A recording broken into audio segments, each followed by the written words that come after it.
Look, even though it doesn't feel like it, there are 8 movies in the Mission Impossible franchise. And if that sounds like a lot, it is a lot. And if that sounds like a lot of homework to do, it is. So what I've done is I've taken it upon myself to do the homework. And today I'm going to be giving y'all everything you need to know about Mission Impossible, specifically the full Mission Impossible franchise. Now, the 8th and final movie, Mission Impossible Final Reckoning, is coming out this Friday. And so in the lead up, I wanted to take a look at the 7 films that came before, kind of analyze where they started, what's changed over the years, but also give you a little bit of the lowdown of what you need to know before you go into this movie, because there's a lot. There's a lot that's happened over these nearly 30 years that this franchise has been going. Let's go ahead and just dive into it with the first Mission Impossible. Mission Impossible 1 came out in 1996, directed by Brian De Palma. This had pretty good critical reception as it came out. Mission Impossible, for those of you who don't know, is actually based on a TV show, I believe out of the UK. Fairly successful TV show that, you know, was due for its Hollywood, its big screen debut. But very famously, this film was not really a direct adaptation of the Mission Impossible show, really outside of the theme song and the general, idea of the Impossible Mission Force, the IMF.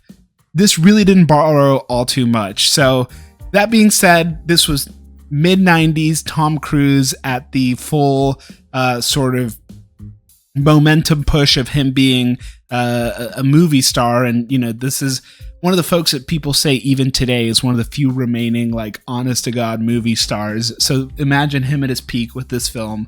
On a budget of $80 million, $457 million in the box office. And of course, you know, home releases doing really well. And a fun fact I discovered about this movie, this was one of the last movies put out on Betamax, which do some research, that's its own thing. But another thing that the Mission Impossible franchise is known for is its commitment to stunts and practical stunts and big action set pieces. And that goes all the way back to the first Mission Impossible. This scene here, also known as the Langley heist, or the break into the CIA vault, is probably the closest thing to the Matrix Neo, the Neo move. I had to unlock the chair to do it. This is probably the closest thing to the bullet time sequence that exists ever. The Langley house, the big arms wide drop nearly touched to the floor, has been spoofed endlessly in so many different forms of media, cartoons, TV shows, other movies. In other Mission Impossible movies as well, they make references and little homages to this moment here. Having rewatched the movie recently, there's a reason this stands out. This scene is incredible. It plays out very much like a heist movie, but of course this is an espionage, a spy movie, and so the stakes are a little bit different, especially when you know they need this information so that they can catch the bad guy and hopefully save the world or stop some really terrible things from happening. So the stunts here are incredible. This sequence is incredible. There's the pressure, the buildup of they need to be dead silent while this is happening, and all these other little things are going wrong. It really is the standout and most memorable moment for the entire film. The other large set piece of this movie was the TGV train sequence, which is the ending fight. A fight on top of a train with a helicopter fight following the train, helicopter going into the tunnel. Crazy stuff. Huge for the times. We're talking 1996. Visual effects are not all the way there, so there was a lot of practical filmmaking that went into that train sequence, all ending in a really incredible, very Mission Impossible Ethan Hunt moment with the blade coming right up against his neck, and that'll moments like that will come up again.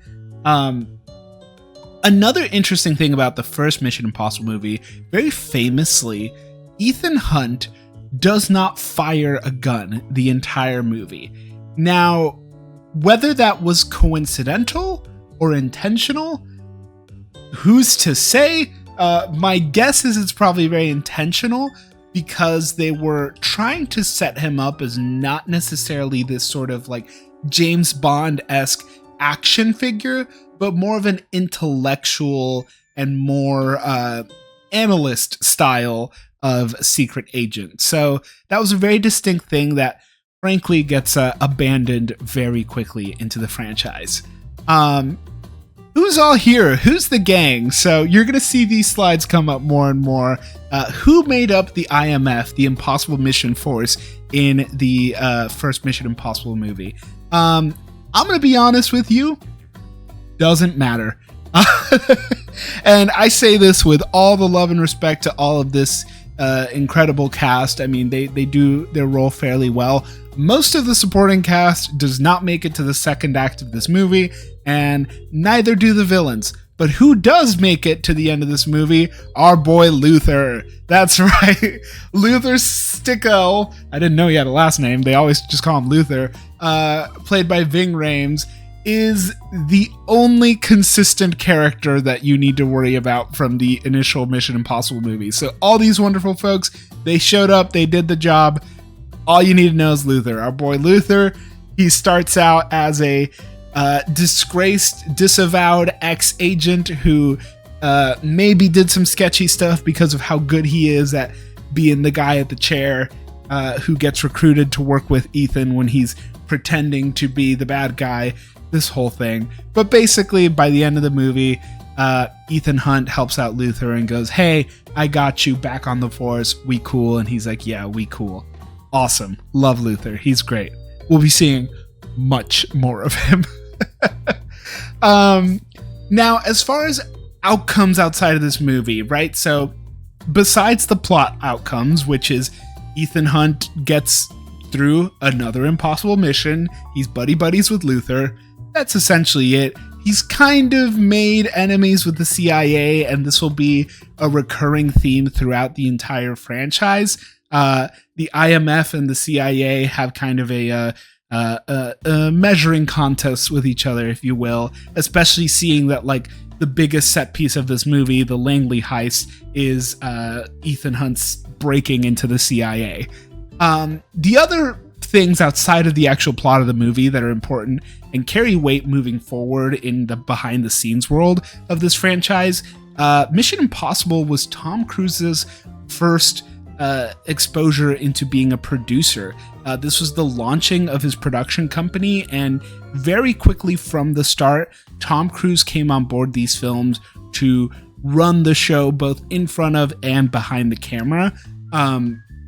It's part of the reason why moving forward into the rest of the history of this franchise, things like the big stunts and some of the other things that happen, Tom is very involved and gives himself both on screen and off screen a lot of the work to do.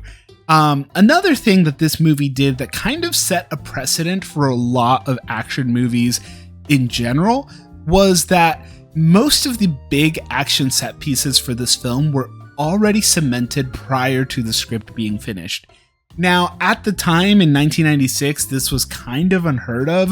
For an action movie, let's be completely honest, an action thriller, the script may not have to be the most locked down thing by the time you're filming. The specific words that they say, how beat A will lead to beat B, all of that is very important, and certainly is what collectively makes a good movie when it all comes together. But what really matters is getting the action set pieces together.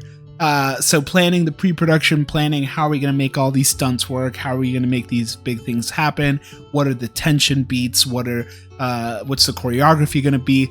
All of that is some of the first priority that came when planning out Mission Impossible, and this carries on throughout all of the films. The films are built around the set pieces.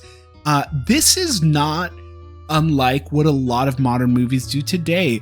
Famously, Marvel Studios, when they create their movies, when they're bringing on directors, oftentimes fresh directors who don't necessarily have a lot of experience with CGI and action set pieces, they will bring them on and say, we have that handled.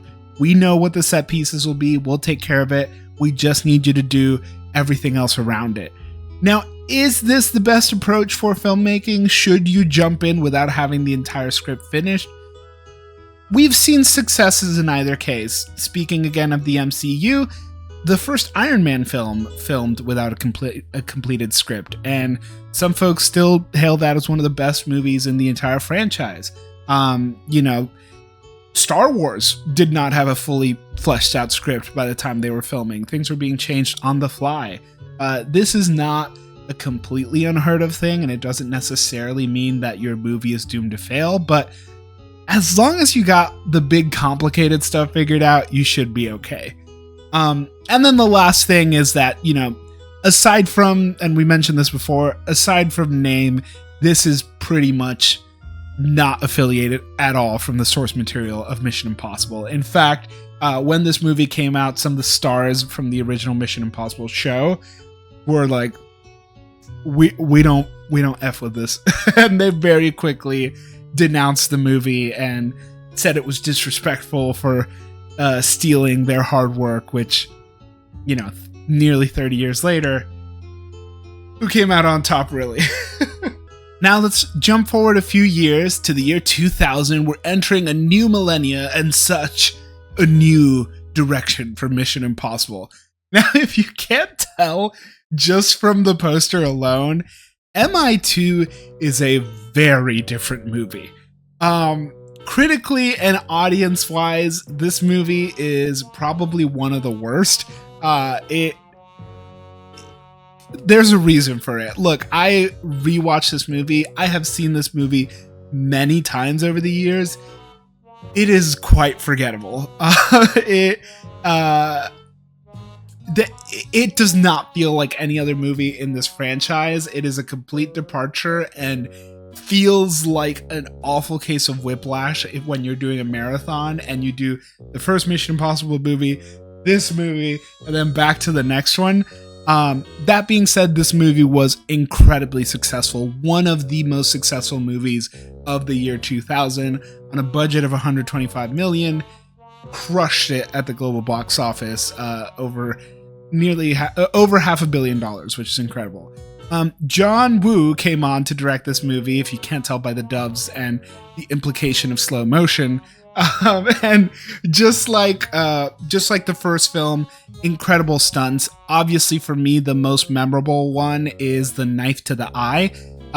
There is a fight sequence in which, as you can see from this image, and sorry if this skeeves you out, but it's going to be on screen for a second.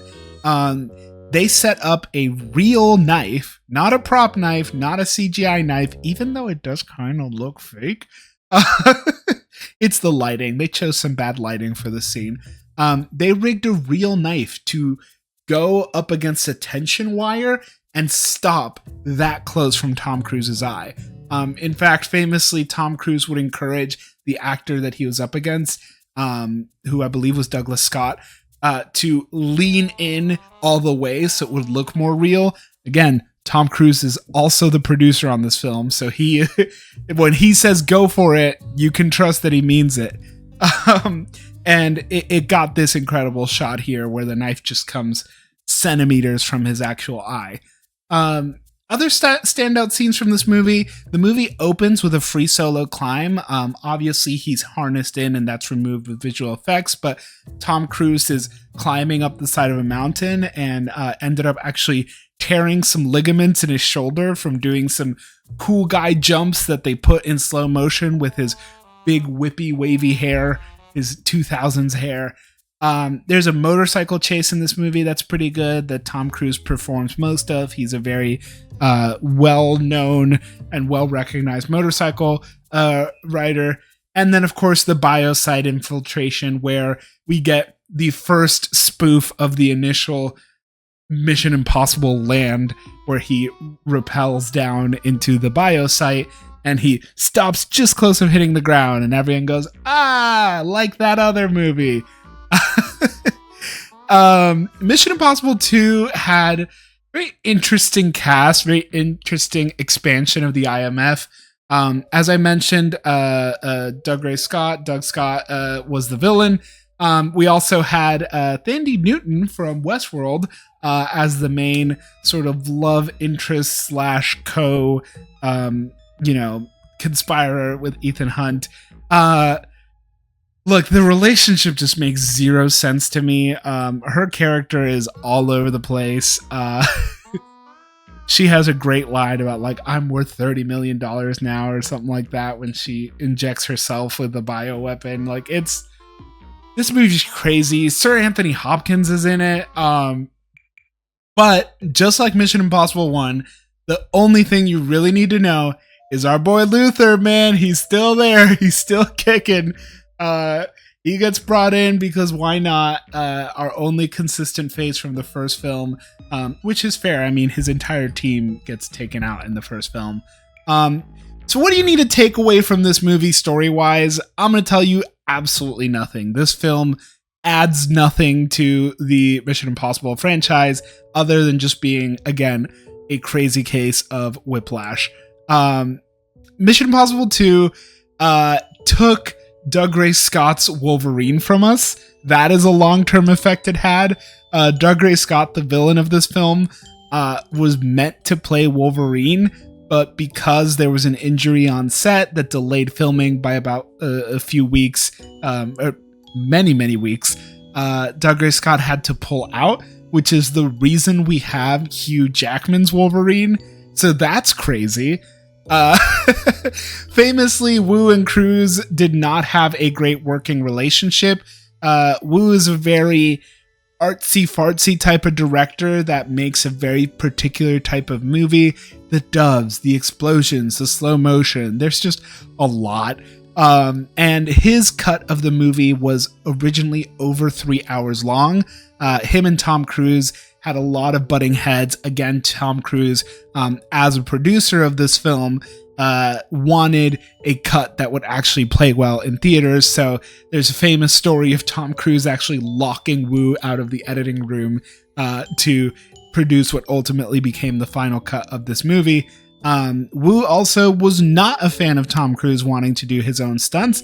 He wanted to use stunt actors as much as possible to not risk, of course, his lead actor being hurt, but it just completely unaligned with what Tom Cruise felt the priority was for the franchise. And honestly, it probably made an impact into the type of directors he wanted to work with moving forward. A lot of people say that MI2 is style over substance. I fully agree. This movie is extremely forgettable. As many times as I've seen it, I have a hard time remembering details a few days after I watch it. I have a very famous story, and this is my quick tangent. Years and years ago, I caught COVID, not during the peak of the pandemic. It was post vaccine time and everything like that. I traveled for the holidays and came back with COVID, and I isolated by myself in my house, and I sat on a recliner and I watched the entire Mission Impossible franchise, and I had a crisis during the fourth film where I literally had to stop and pause the movie because I was so sick. I had the brain fog, I was dehydrated, I was all achy. I was like, what happened in the second movie? I know I watched the second movie because I've been sitting here watching all of them. It's all I've done today because I'm so sick. Why can't I remember it? And coming back to it years later, watching it this last week was the first time I've seen it since since I had COVID. I don't know that it was the sickness talking. I think this film is really just that forgettable. But that takes us into Mission Impossible 3, 2006. This film is okay. Having just rewatched it, I think it holds up fairly well. I think more than anything, this was a course correction movie that was frankly extremely needed.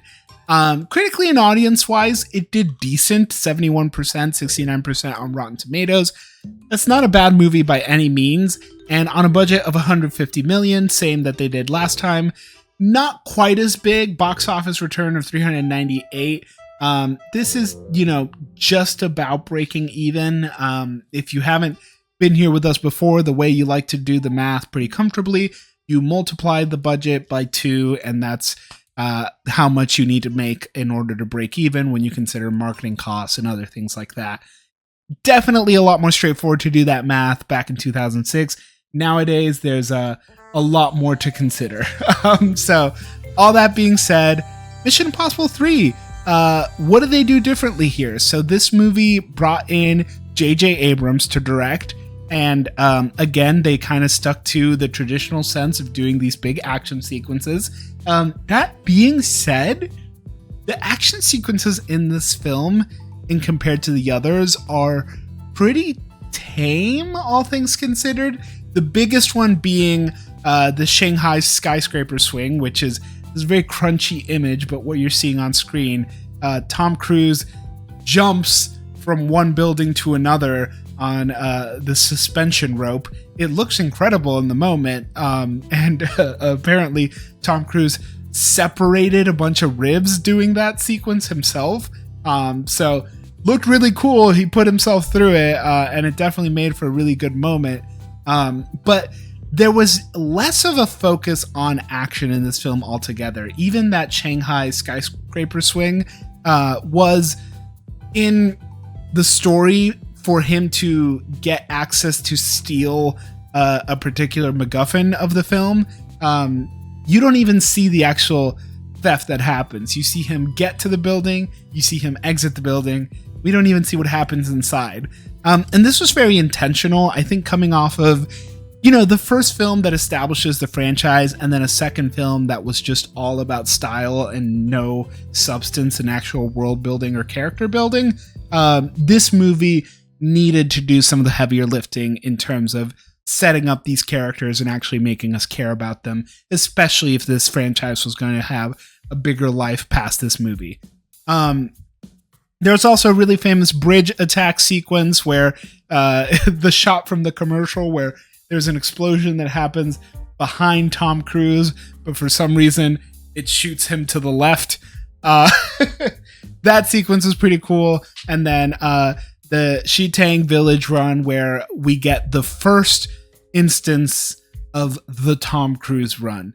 Now, he runs a lot in these movies. He runs a lot in all his movies, but like the Tom Cruise run with the form that he has is from that village run.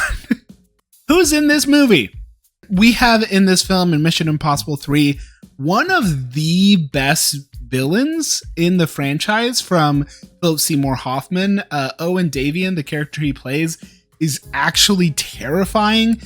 He's so good, in fact, the movie starts en media res, in the middle of action, with Philip Seymour Hoffman interrogating Ethan Hunt, telling him how he's going to kill someone he really cares about. So, like, they knew they really struck gold with him, and they immediately kicked the movie off with it. But who do you actually need to know? Well, most of the crew you're seeing on screen, you don't really have to remember them. Maggie Q and Jonathan Rhys-Meyers don't really return to the franchise, but you see our boy Luther, and we also get our boy Benji. Simon Pegg, fresh off of Shaun of the Dead, is added to this franchise as Benji Dunn, who is in this movie just an analyst. He's like an additional guy on the chair that they start working with back at the IMF. Another important character introduced in the Mission Impossible 3 movie is Julia, played by Michelle Monaghan. Julia is Ethan Hunt's wife. They get married. So this movie begins with Ethan Hunt wanting to take a step back from field duty and settle in, where he meets Julia. They get engaged. They get married in a hospital. It's a very sweet sequence. But ultimately, the entire third act is Julia gets kidnapped and put in a lot of danger. So, of course, we get a happy ending at the end of the movie where everything works out. But there's this looming sense of like, is this gonna work out that you have? And that's all stuff that really is well executed by J.J. Abrams, who helped write and did direct this movie. This was J.J. Abrams' first feature film. By this time, he had been working on the Alias TV show and on Lost, but this was his first time working on a big screen release. Tom Cruise was so eager to work with J.J. Abrams, he actually even took a pay cut so that they could hire J.J. He was really interested in how J.J. Abrams handled Alias, which is another espionage-themed show. But that show had a lot more character drama and a lot more depth to the characters, which is something that at this stage in the franchise, they really wanted to put a focus on. So Tom Cruise made sure that J.J. Abrams was the director. Obviously, J.J. Abrams would then go on to get the Star Trek franchise and the Star Wars franchise, and he's an extremely successful director now in his own right. But part of what he really helped do for this franchise is establish Ethan Hunt as a person and not just an agent. It really was, I cannot tell you unless you watch these movies, the amount of whiplash. The first movie, Ethan Hunt doesn't fire a gun. He is so to the point, analyst, big brain, I'm the guy figuring this out. And then the second movie, he's just an action movie star. He makes decisions that make absolutely no sense for the plot other than just it looks cool on camera. He says all these quippy one-liners that just don't make sense. He's shooting people like crazy. It's ridiculous. And so we really needed a filmmaker and a film to come in and really set the boundaries of who Ethan is and what matters to him. His team matters to him. His friends matter to him. His love matters to him. The other thing that happened in this movie, and this is purely speculation on my part, and in fact, clip this if I'm right. I hope I'm right. There is a MacGuffin in this movie called the Rabbit's Foot. A MacGuffin is a plot device that is basically just like the thing. You know, the Tesseract is a MacGuffin. The Ark of the Covenant is a MacGuffin, right? It's this item that has a lot of importance on it purely for the purpose of just furthering the plot. And on top of being a MacGuffin, the Rabbit's Foot is a mystery box, which is one of J.J. Abrams' favorite plot devices. He has a really good TED Talk on what a mystery box is. I would love to just explain to you what it is, but I will tell you, just go watch that TED Talk. The really short version of it is it's setting something up that doesn't give you the answer because sometimes the question is more interesting than the answer. So, a MacGuffin. A fancier MacGuffin.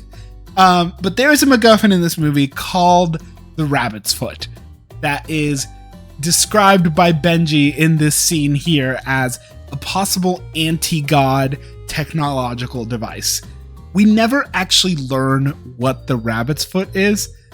I think if there's anything to take away from this movie to remember going into Final Reckoning is that maybe the Rabbit's Foot has to do with this. Purely speculation by my part. Okay, next up, Mission Impossible Ghost Protocol. At this point, we are no longer on the numbers. We are now just fully giving it names. Mission Impossible Ghost Protocol is an incredible movie that I had completely forgotten about how incredible it was. And rewatching the film, but also doing the research here really cemented, oh wow, this really is an incredible film. 94% critical score. Audience score is a little less at 76%, but that's still pretty good, all things considered. And on a budget of $145, which is a little bit less than the last one, given that it didn't turn nearly as much of a profit, $694 million at the global box office. This movie was an astounding success, and they knew they struck gold with this movie, even while they were making it. We'll get into all the action sequences stuff here really soon, but one of the main things this movie does well is marry everything that's so good about the franchise. This is the best of the espionage component. This is the best of the sort of heist component that worked really well in the first film. The action is extremely well executed. The stunts are extremely fascinating. All of this helmed by Brad Bird with his initial foray into live action filmmaking. So this is twice now, 2 films in a row that give us first time directors in this type of movie. Brad Bird famously was an animation director who previously worked on The Incredibles. A kind of fun fact of like kind of weird small world 6 Degrees from Kevin Bacon story here. J.J. Abrams directed Mission Impossible 3, and he went on to direct The Force Awakens. Brad Bird, who directed Mission Impossible 4, was offered the chance to direct The Force Awakens, but he turned it down instead to make Tomorrowland. I don't think I need to say more there. Even though I really like Tomorrowland. Alright, so what were the big set pieces for Mission Impossible Ghost Protocol? Well, very famously, the Burj Khalifa climb. The tallest building in the world. That is actually Tom Cruise actually on the side of the tallest building in the world. This sequence is incredible. It is one of the most exciting things that this franchise does, and up there. It's up there with like exciting things any action franchise has done. There's really good tension, there's really good action, there's really good raising of stakes. There's some comedic moments as well with like equipment malfunctions, really good character moments, all centered around this big espionage sequence where they're trying to set up a very spy movie situation of 2 meetings happening at the same time, with Jeremy Renner's character just constantly shouting out how much time they have left for it, and like the second you start feeling annoyed with it, it's like the movie knows and they start acknowledging it. All of that is incredible. Super huge shout out to the Kremlin infiltration and bombing sequence. So fun, very Ocean's 11 style, like heist. We're sneaking in here, we're getting the things. They really have a fun time using some of the spy gadgetry, but also just like old school espionage stuff, and like so well executed, and it really sets up a lot for both the plot and the fun that happens in this film. And then the last big thing is the final fight, which happens in an automated car park. For me, it wasn't the most exciting, and in fact, it was a little goofy at times, but you know, it was a pretty cool thing. You can tell that they thought about it before fully having the script put together, because they really forced it for them getting there. I'll say that much. Overall, very well received as far as the stunts were concerned. Famously, Tom Cruise was married to Katie Holmes at the time. Of course, he no longer is. And he graffitied on the side of the Burj Khalifa as he was hanging out there. I think he put like TC plus KH or something like that. But he was like, or like, I love Katie Holmes. He wrote something like that. With all the sandstorms and erosions and everything that happens out there, who knows if it's still there. But incredible stunt sequences, really exciting stuff. The supporting cast in this movie is, in my opinion, the best. We have, of course, Benji and Luther returning. I'm just now noticing Luther didn't make it in here. Luther is in this movie. Do not fret. We also have Jane Carter, who's this IMF agent. I really wish that she came back into the franchise. She was such a fun addition. She gave me Ethan Hunt vibes, but not in like a, we'll just take him and make him a girl version. And then, of course, William Brandt, Jeremy Renner. Now, at this stage in 2011, Tom Cruise is getting up there in age. He's also having a little bit of an identity crisis as far as the public perception goes. There is speculation and concern that maybe to continue this franchise, he needs to step away as the star. And so they were setting up Jeremy Renner's character, William Brandt, to possibly be sort of an Ethan Hunt replacement. Allegedly. In my opinion, I don't know that that was ever actually going to happen. I think that they were maybe testing out Jeremy Renner's character as a long-term addition. But man, poor Jeremy Renner. He was back up on Bourne. He's back up on Mission Impossible. In either case, his character is really cool. Missing from this cast, you may notice, is Julia, his wife. Major plot point of this movie, and actually how Jeremy Renner's character ties into everything. Basically, Ethan Hunt decides, hey, it's not actually safe for me to have a wife. I'm too good at my job. So I'm going to fake her death so that she can live a healthy life and I'll be okay by myself. And poor Jeremy Renner thinks that he's responsible for her death because his secret assignment was to keep her safe. And that's a loop that's closed in the end. And that's one of the biggest takeaways you take from this movie is, Benji becomes a field agent, so he's out on the field. William Brandt gets some peace of mind knowing that Julia is alive, and Ethan is just kind of chilling by himself. Hey, good for him. What are some of the other outcomes from the movie, aside from the movie? See, it's a little goofy. Like I mentioned earlier, Brad Bird enters the real world. He is directing live action film outside of animation.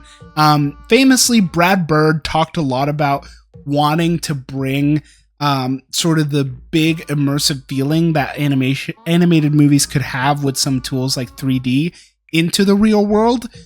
This movie was not in 3D. The first 3D Mission Impossible movie is the following one.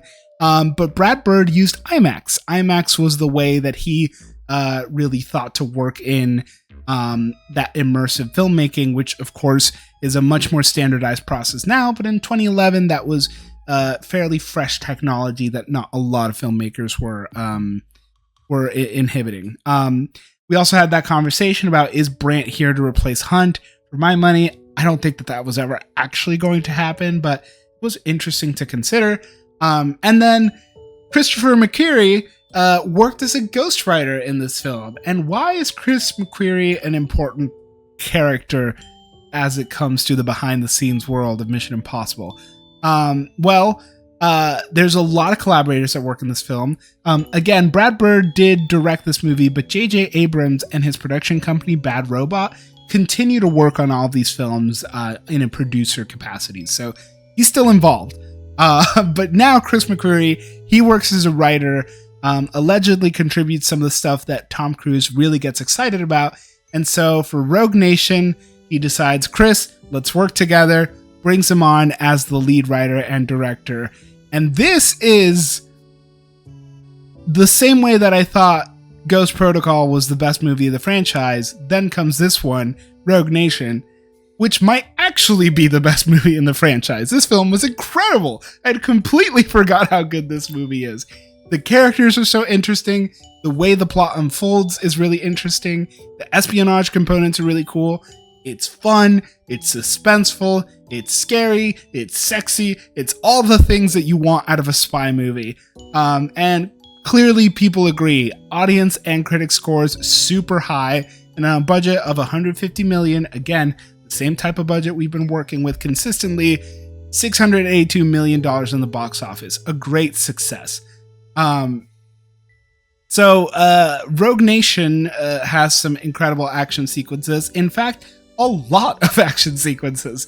Rogue Nation has, for what's worth it to me, some of the better big action set pieces, even just outside of the big stunt. The big stunt is the Airbus plane stunt, which is what you're seeing here, which was completely real. Tom Cruise hanging off the side of an Airbus plane as it's taking off. Obviously, he has safety harnesses, 2 wires. Literally, that's it. 1 wire here, 1 wire there, keeping him connected to this. He had to get specialty contact lenses designed that would cover his entire eyes so they wouldn't just dry out. They would fly up to 5,000 feet on this Airbus with him hanging off the side of it. He's there for takeoff and landing, even though in the movie you only see him for takeoff. They had to do it 8 different times. Crazy. They literally opened the movie with this. So right off the gun, you're getting to see some of the coolest stuff that Tom Cruise is putting his body through to make this movie happen. There's also the underwater tourist heist, which is incredible. Tom Cruise trained for over a year to hold his breath for over 6 minutes so that they could do that sequence. It is so suspenseful and so incredible done. And again, in sort of that Ocean's style heist moment that happens in some of these movies. There's the Moroccan motorcycle chase, which is incredible stunt driving by Tom Cruise and the other stunt drivers as well. He's taking corners on that motorcycle with his elbows and bare knees in like street clothes, like inches from the ground. It's incredible. And then the Vienna Opera House sequence is also just so good. Multiple concurrent assassinations happening with Ethan and Benji in the middle of it, with some incredible props. I know the props team probably had the time of their life working on this movie. They had flute snipers and other types of different crazy snipers put together. Really, really, really fun action sequences on this one. We also had what would become our more cemented supporting cast. Now, one of the things that this movie does is it really starts to set up the first multi-movie action or multi-movie plot, essentially. And part of that happens because of the cast and characters that they introduce. So they add Ilsa Faust, played by Rebecca Ferguson. She's a MI6 agent who's working with this evil syndicate who's being led by Solomon Lane, Sean Harris. I tried to find a picture of them all together. This is the best I got. You can see the reflection of Solomon Lane here, and there's Ilsa. We do also have Benji back and Luther back. William Brandt is back, Jeremy Renner's character, although this will unfortunately be his last appearance in the franchise. Obviously, didn't work out with Jeremy Renner for Bourne, didn't super work out for him with Mission Impossible, but what did work out was the Avengers. So due to scheduling conflicts with that, this will be the last time we see him in the franchise. We did also introduce Alec Baldwin as Alan Hunley, the CIA director. This cast is incredible. Rebecca Ferguson really holds her own with Tom Cruise. She is the same level of energy and the same level of intensity. She's also committed to a lot of her stunts, and she also performed a lot of her own stunts. She carries the same weight that he does. There's this intensity when the two of them are on screen together, which so many fun scenes with Ilsa and Ethan, and then Benji's just hanging out there. We do have Luther back in this movie as well. We love Luther. He is now, along with Ethan Hunt, the only consistent character that has been in every single film. Solomon Lane and the Syndicate here is also an incredible villain. Not nearly as good as Philip Seymour Hoffman, who's just an incredible force in and of himself. But the Syndicate and what they set up here is really interesting. So here comes the part that you need to know for the rest of the movies moving forward. Is the Syndicate is essentially this counter IMF. It is all of the disgraced and allegedly dead agents who have actually been turned to do evil, and they're evil. So it's the evil secret agent squad. So this is when the franchise, and I'll go ahead and skip here, kind of what the long-term implications are. This is Chris McQuarrie's dynasty. This is where he begins. Chris McQuarrie would go on to direct all of the rest of Mission Impossibles from this point moving forward. Clearly, him and Tom Cruise worked well together. They had the same vision, the same goals, and he does an incredible job with these kinds of films. So I can't even say anything bad about him. I think that he understands what these movies are better than some of the other directors that came and went. Cruise, as the driver of this film, literally On top of the fact that Cruise is the producer, Cruise is heavily involved with the story making. He is the one that is driving some of these big action set pieces. He's the one that's insisting that they attach him to the side of the plane. He is the only one who drives his motorcycle in these sequences. Tom Cruise did not have a stunt double to do his motorcycle driving, where he's doing these crazy turns where he's getting that close to the ground, because they could not find a better motorcycle driver than Tom Cruise to do those sequences. So he is literally the driver of the stunts. And this, at this point, I would also say is when the Mission Impossible turns into a traditional action franchise. And looking at the time, 2015, this makes sense. This is the time of the Avengers. This is the time of Justice League and Batman v Superman and all these other big action blockbusters becoming more sort of serialized franchises. So we introduce a supporting cast that's going to be consistent for the next few films. We introduce a villain and a sort of counter team, the bad guys that we're going to be working against consistently. So there's a sense of familiarity to the stakes that happen to the movies. So what do you need to know coming out of Rogue Nation? Ethan Hunt has met his match with Isla, and he is in love with her. She's like, run away with me. And he's like, no, I'm too good. I have to stay. The CIA and the IMF are continuing to battle, and Alec Baldwin's character is like, maybe you guys are all right. And Luther's still kicking, Benji's still kicking, the team is still kicking. And they do capture the bad guy, Solomon Lane. He is captured by the end of this film. Which then leads us to Mission Impossible Fallout. Now, full disclosure, at the time of recording this, I have not finished this movie. I have seen it before. In fact, I've seen it multiple times. But in my rewatch, I have not finished it. So at this stage, I'm probably not going to talk too much story-wise, more about the production-wise. But I am halfway through this film, and I'm remembering how much I love it. This is one of the better rated movies, 97% critical score, 88% audience score. The way that I think Rogue Nation is one of the best, a lot of people feel Fallout is one of the best. I think once I finish this, I might be able to form my full opinion. Right now, about halfway through the movie, I don't know that it's the best, but it's really good. On a budget of 180 million, hey, their budget went up. 791 plus million in the box office. This is their most successful out the gate. What are the crazy action sequences in this movie? The Halo jump. Famously, Tom Cruise actually jumping out of a plane, doing a high altitude, low open jump. They trained for over a year for this sequence. They built specially designed helmets so that you could see their faces while they jumped, so that you could really tell it was Tom Cruise. They did this jump dozens of times to make sure they got it at the right time of day. Now, I like to argue that they did themselves a disservice with this Halo jump by slapping a bunch of CGI clouds surrounding them during this, because the whole Mission Impossible risk factor is that they jump during a storm. In rewatching that sequence, it's not as bad as I remember. It's still really freaking cool.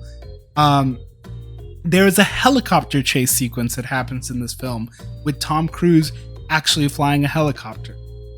There is this bathroom fight scene, which is a really incredible, long choreographed fight, which also features Henry Cavill's famous reload punches, where in the trailer they edited him moving. I think he's like punching to warm up, but also maybe to like get his sleeves in the right position.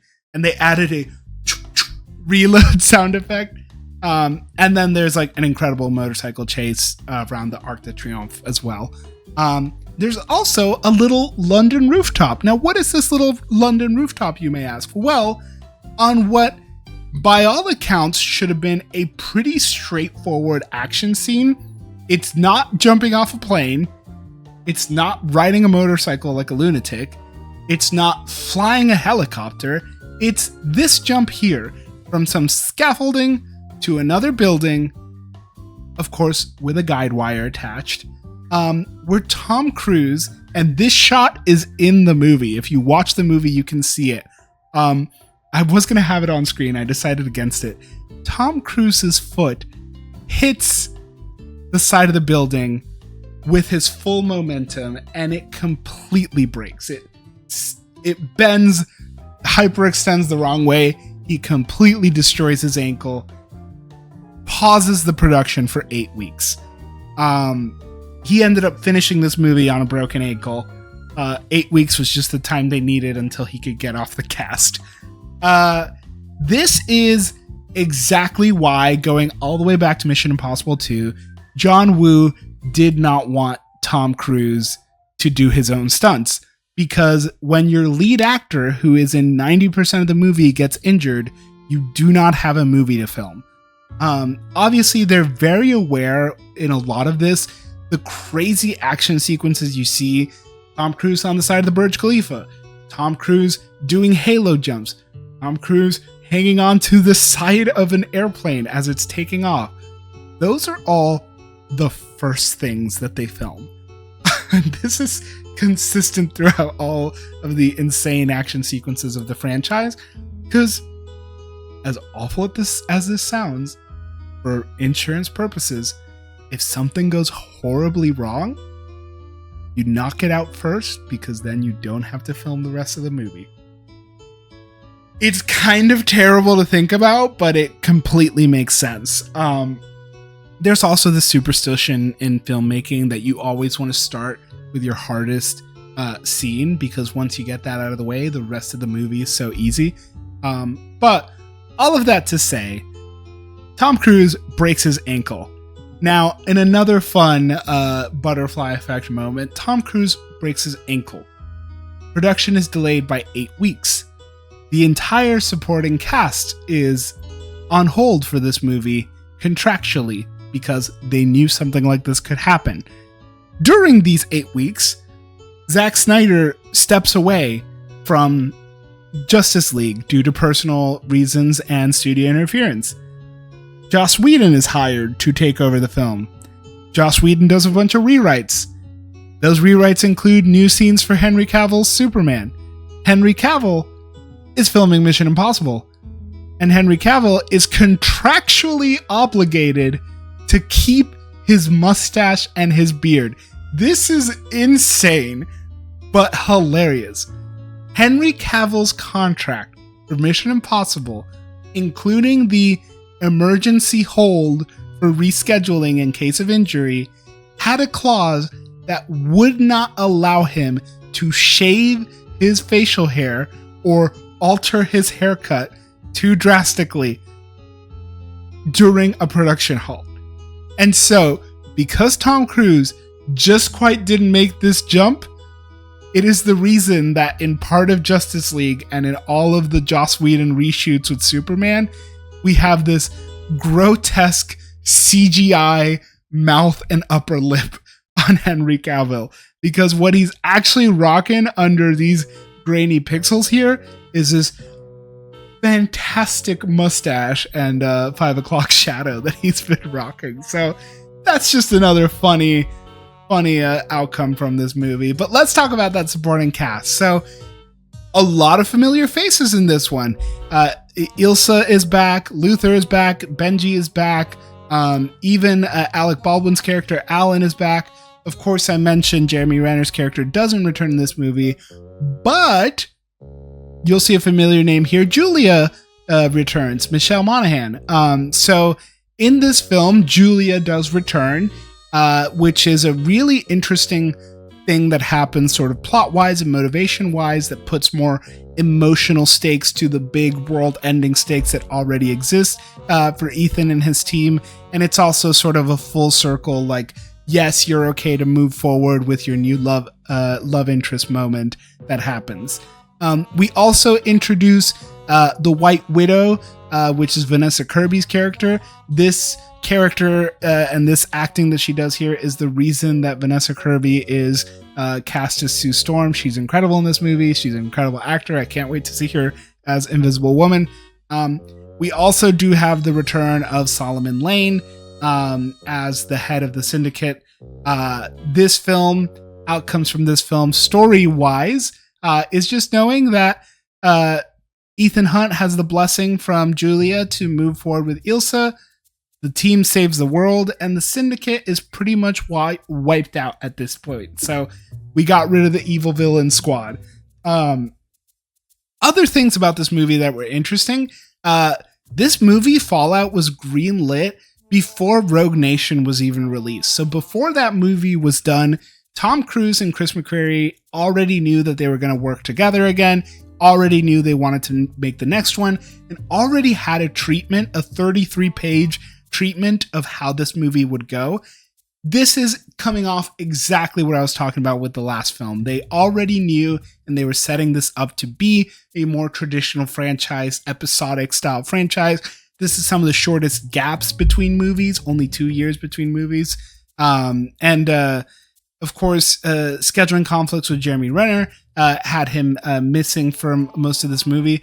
Also in this movie, Rebecca Ferguson is pregnant for most of this production. So very strategic placement here. She's still involved in a lot of action sequences, but of course, not to the same extent and not pulling off as many of her own stunts in that one. There was an extremely high bar for the Mission Impossible films after this one. If I go back up here, on a budget of $180 million, $791 million in the box office, incredible critical and audience reception, it was going to be really hard to follow it up. So what did they want to do next after this?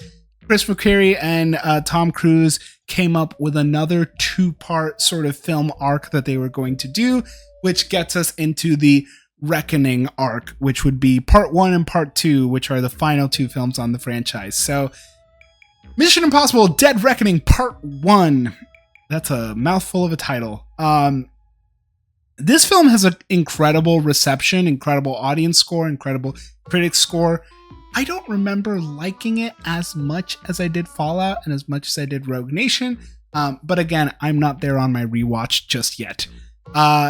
On a budget of $291 million, this film made $570 million. That is not the best numbers. So $570 million is great money on a $150 million budget, which was what these movies had previously done. $570 million doesn't fully break even on this budget. That being said, there's a lot of components to consider. One, this budget is reported at $291 million. There was a COVID pause during the production of this film. So this film took 5 years to come out because halfway through production, COVID shutdowns happened. They did also film part 1 and part 2 concurrently. So parts of those budgets, I'm sure, were sort of combined into one another. Although this film didn't do the best in terms of finances, critical reception was there and it was sold as a part 1 and part 2. I think a lot of people also didn't go see it in theaters because it was a part 1. I think it's harder to get excited to go to the movie theater if you know you're not going to get the full movie. And this is also post-COVID, an entirely different movie-going audience behavior. That being said, of course, we have major stunt sequences like we always do. The motorcycle cliff jump, where Tom Cruise rides a motorcycle off the side of a cliff and then pops a parachute to land on a moving train. Crazy stuff. Well, to be clear, Ethan Hunt jumps off the side of a mountain to land on a moving train. Tom Cruise did actually jump off the side of a mountain. This is a real image you are seeing of, by the way, a cameraman also jumped off the side of the mountain to get this shot. I have complained about this on stream before, and I haven't rewatched this yet, so I don't know if it's going to bother me as much as it did back then. But one of the things that is a little frustrating about this, similar to the Halo jump, is this is a big practical moment, but there are some CGI elements that help boost it, or that are supposed to help boost it, but in my opinion, kind of take away from it. Obviously, to successfully launch a motorcycle off the side of a mountain, they built a ramp in order to get the right speed and distance on it, and they CGI covered the ramp with some fake mountain. For me, it kind of takes away from it because it looks kind of fake, but I might just be hypercritical and too tuned in to look past that. There's also a massive train crash sequence is really fun. If you've ever played the Uncharted games, it's basically that, but with real people. They built an entire train for it and actually crashed it, which is insane. And then there's a Rome car chase. This is one of my favorite car chase sequences put to film. And part of that is because Tom Cruise and Hayley Atwell are handcuffed to one another while driving this car. So it's a really fun dynamic. Extremely, extremely fun action sequence. One of the things that Mission Impossible has always done is taken their action sequences globally. They've been in Rome, Paris, Budapest, all over the place. They've filmed all over the world for these movies in Dubai, Russia, etc., London, all these other places.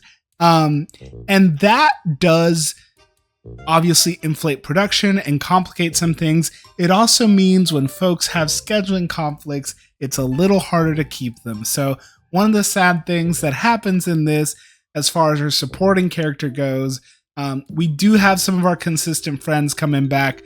You'll see in this list, I've italicized the only new one, which is Hayley Atwell's character Grace, who gets brought onto the film as sort of a new partner / love interest because Ilsa Faust, Rebecca Ferguson's character, the one we spent the last 2 movies really getting to know as a love interest for Ethan, is killed off. Partly to inflate the plot, partly because Rebecca Ferguson had other scheduling commitments. She had just signed on to Silo. She was doing a lot of other things. Obviously, Mission Impossible had really exploded her career, but the COVID delays and everything that happened made it harder to keep her fully committed. So she had to leave the franchise. So that kind of sucks. That's a rare case where like scheduling conflicts really hurts some of the long-term planning that they've been doing for the project. But Hayley Atwell is incredible, and she really does match up well against Ethan Hunt, against Tom Cruise. Would have loved if it was still Rebecca Ferguson, but it is what it is. We also introduced Eugene Kittredge coming back from the very first film, the first person besides Luther to show up from the first movie. Looks like we're going to have some of that happening again in Final Reckoning. And then the villain. Let's get the first one out of the way. Pom Klementieff as Paris, this silent assassin. She's super cool. She's super fun. But the villain of this film is the Entity, which speaks through Gabriel Asai Morales. This is why this movie maybe isn't my favorite. The villain of this movie is some random AI device idea thing. So this gets into a very interesting idea for this franchise where I don't even know if it was this deep. I don't even think they thought it was this deep when they were writing this movie. Again, this movie got shut down from COVID. It wasn't supposed to come out in 2023 when AI was really starting to take off.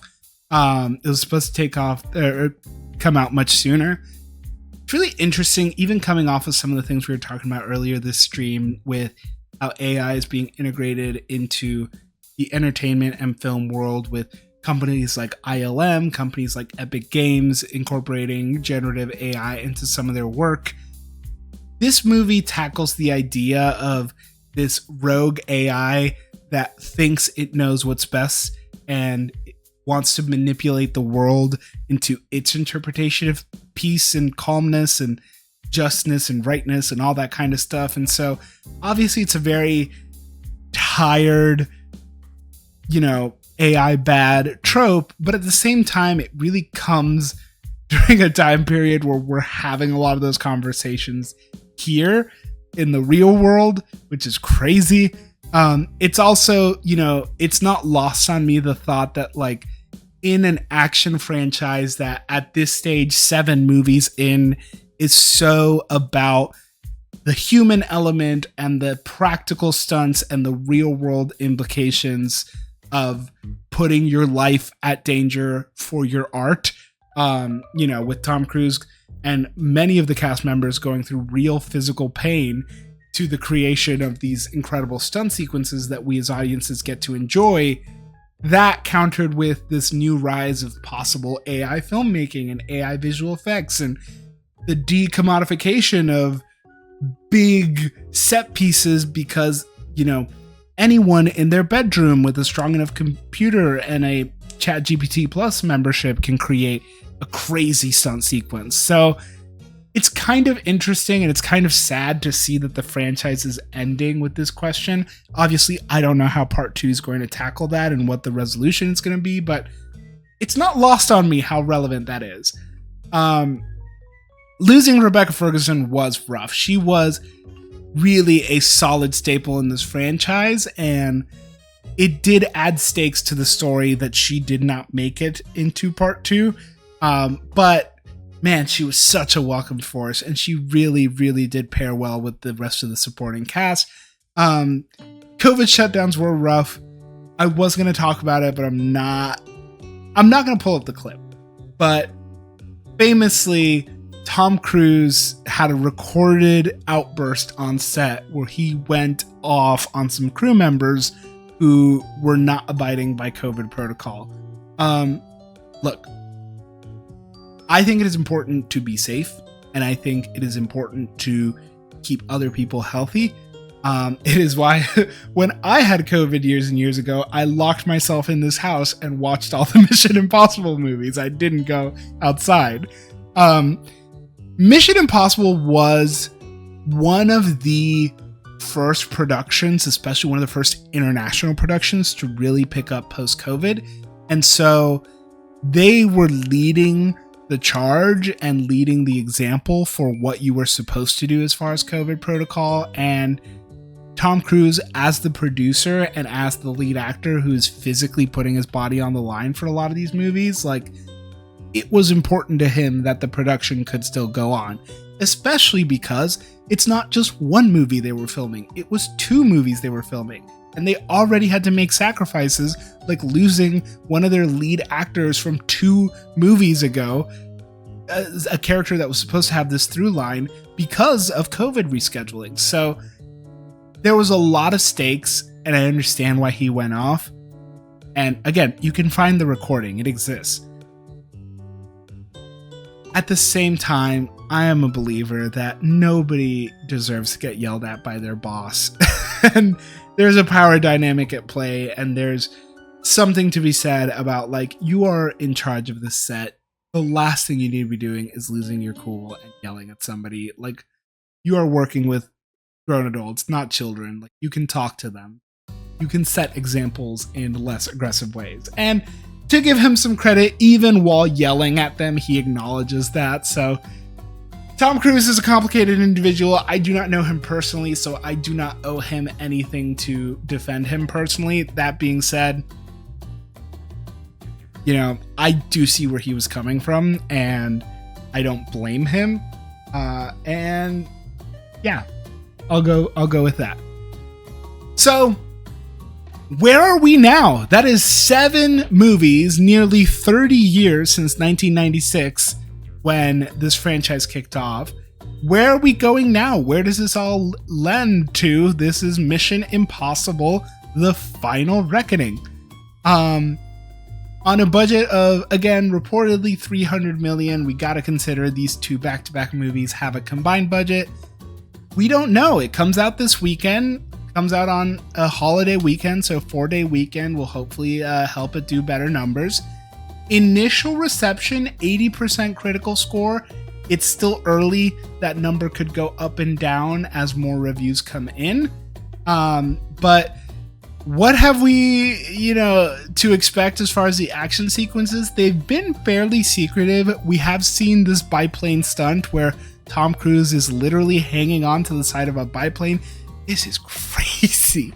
This is crazy. Again, he has safety wires, but even with safety wires, this is insane. There's also allegedly some sort of underwater submarine sequence where they built a full-size submarine to scale.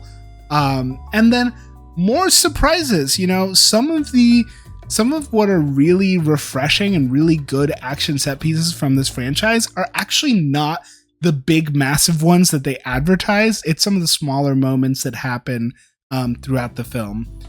As far as our returning cast, it is basically everybody who was in part 1 is returning for part 2, like bar for bar. It's all the same folks. Even some of the folks who were background characters are coming in and stepping up into more elevated roles. So expect to see everybody that you know and love from there, as well as allegedly some more returning characters from the franchise. Will we see Jeremy Renner coming back? I don't know. Will we see Julia, his ex-wife, coming back? I don't know. We very well might.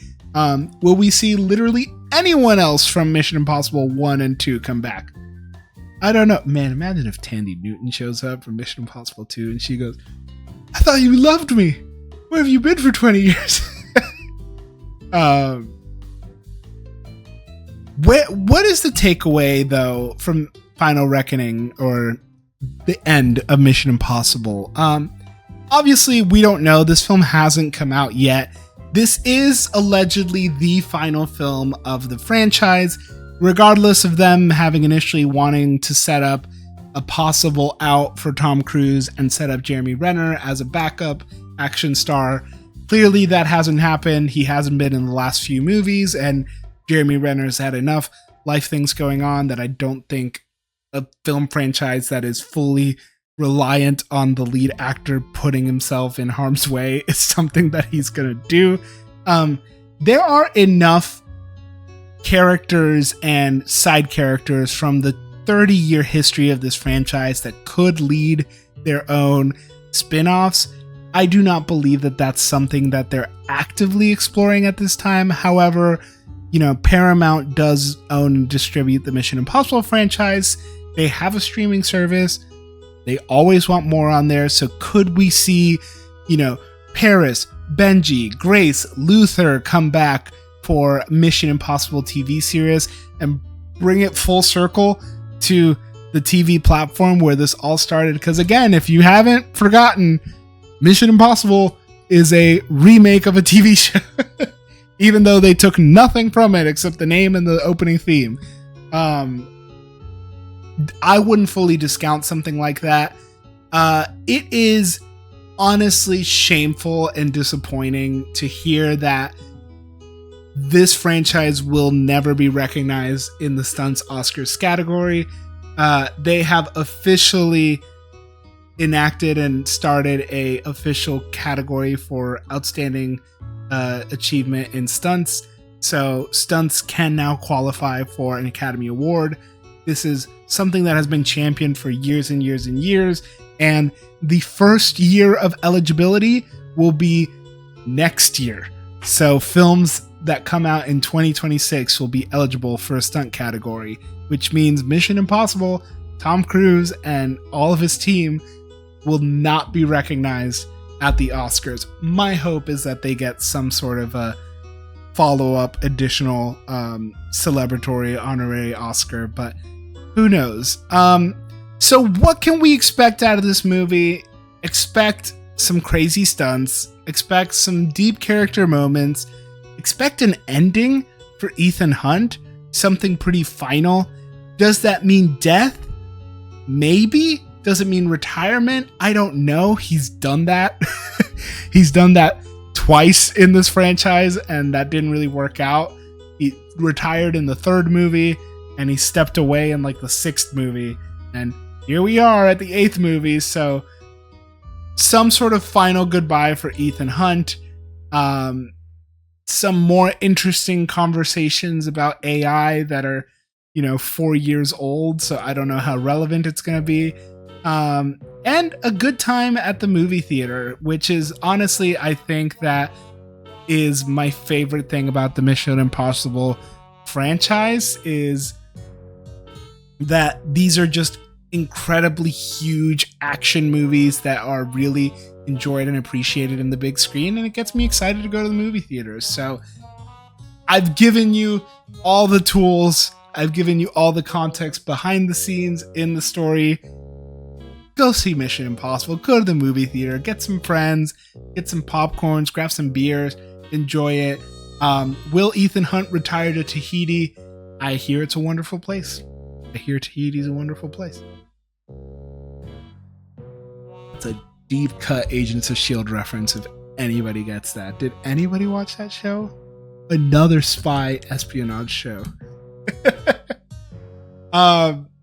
So folks, are you going to see Mission Impossible? Have you seen the Mission Impossible movies?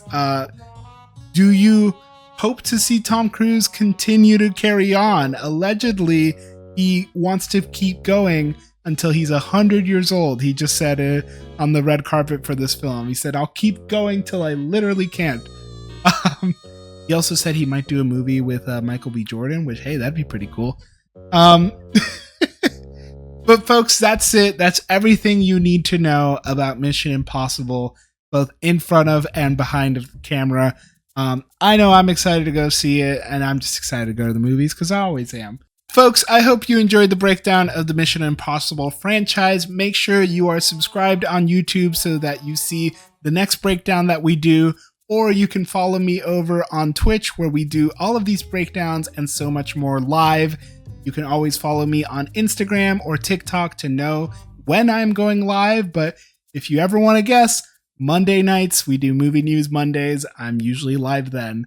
I would love to see you in the chat, letting me know what cool things you're watching on TV or in the movie theaters right now. And if you see any cool news or have any fun questions about stuff that's coming out, let me know. I might have an answer. I am going to go try and get the Mission Impossible songs out of my head. It has been constant loop of done, done, done, done. And I need to unglue myself from my recliner because I have some trauma with this franchise and being stuck to that chair. But anyways, I hope y'all have an awesome rest of your night, that you have an incredible week, and I will see you all at the movies. Take it easy, y'all.